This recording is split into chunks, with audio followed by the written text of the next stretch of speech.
day on the Isle of Mann, people cross a small bridge and offer a greeting, not to a friend, not to a stranger, but to something they cannot see. Most never stop to question why. The words are spoken almost automatically. A nod of respect, a habit passed from one generation to the next. Yet customs rarely survive for centuries without a reason. Long before the stories were written down, people on this island believed they shared the land with another community. Not ghosts, not monsters, not spirits of the dead, something else. They were said to walk the hills after dark, gather in lonely glens, and move unseen through places where few dared linger alone. Some called them fairies. Many believed that name was far too casual. Instead, they were spoken of carefully, respectfully, as themselves, the hidden people. And while most legends fade with time, this one left something behind. Not ruins, not treasure, not proof, but traditions that people still follow to this very day. Because on the Isle of Mann, there has always been one unsettling question.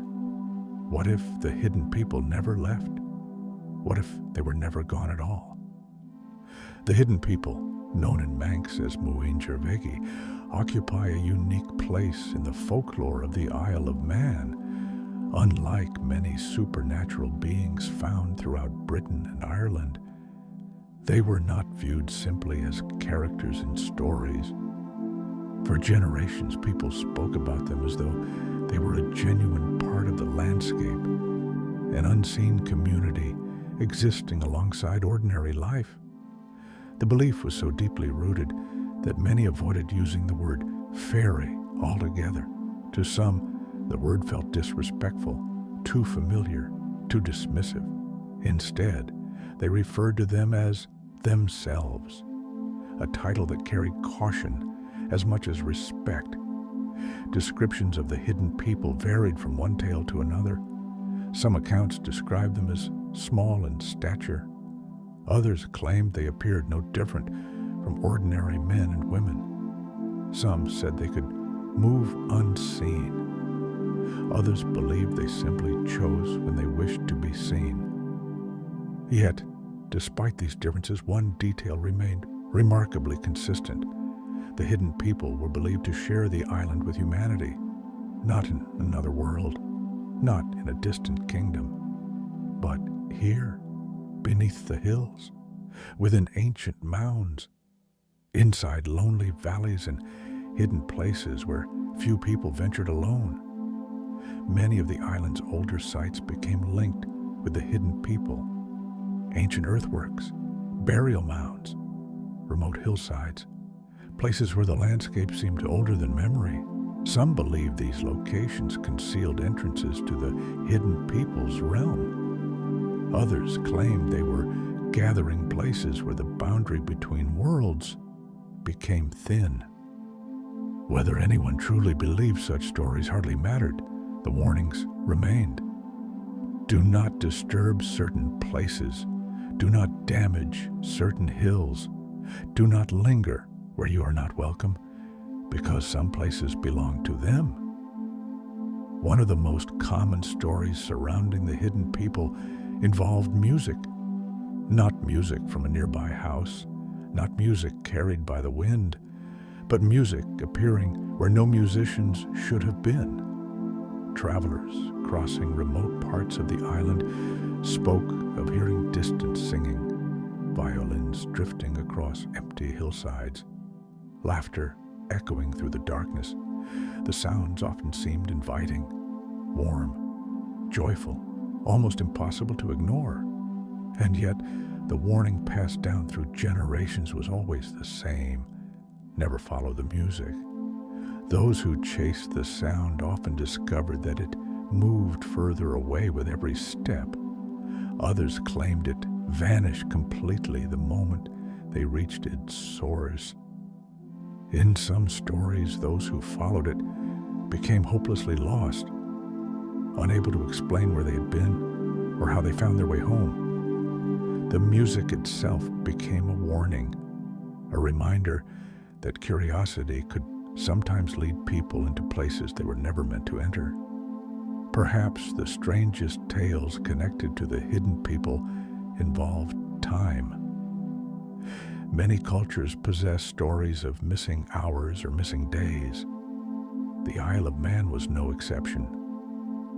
According to old folklore, those who encountered the hidden people occasionally experienced time differently.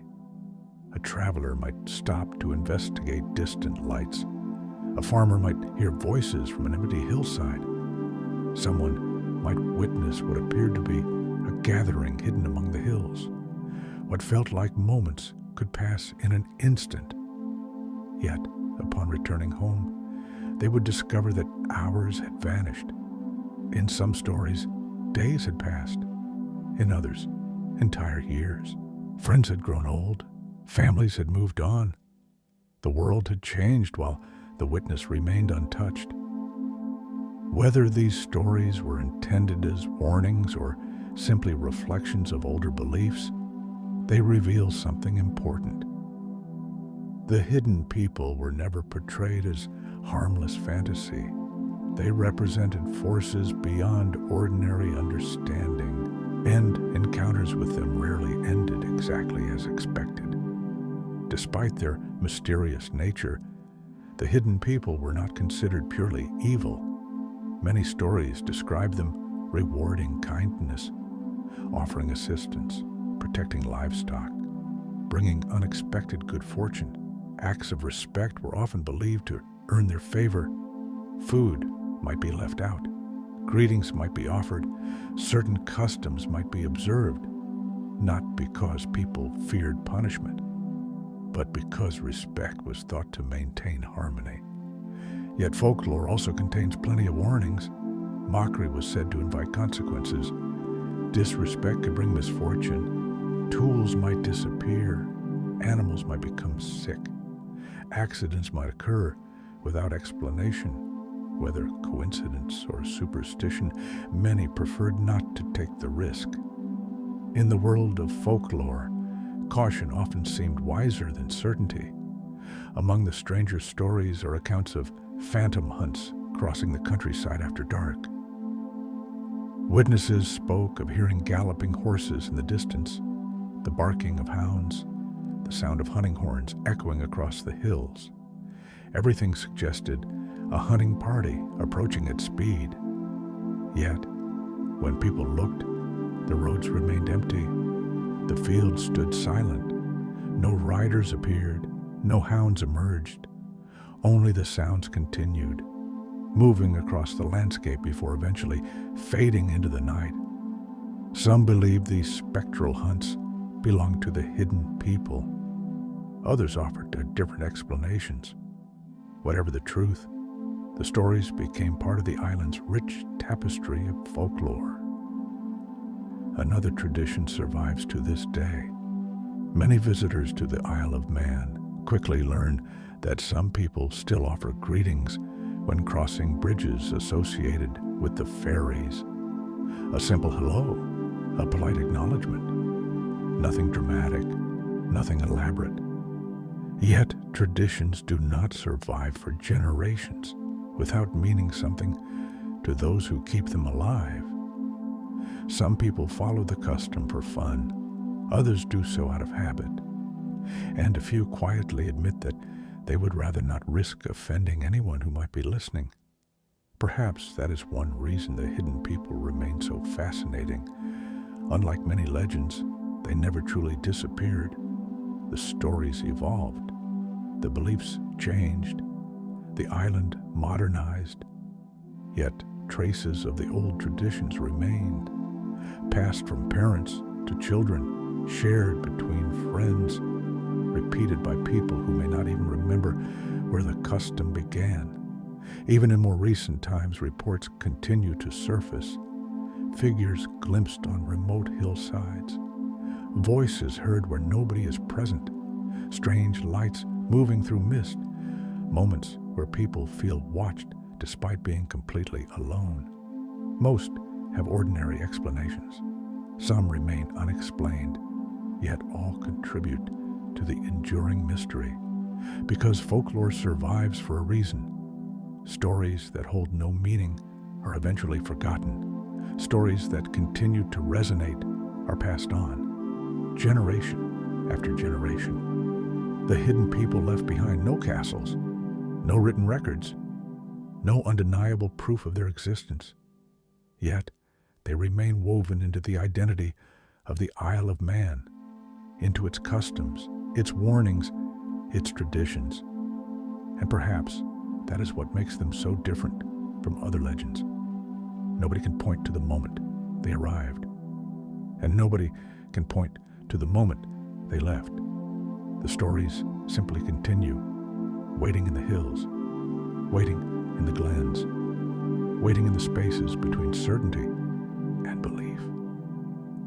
Perhaps the hidden people were nothing more than folklore. Perhaps they were a way for our ancestors to explain the unexplainable.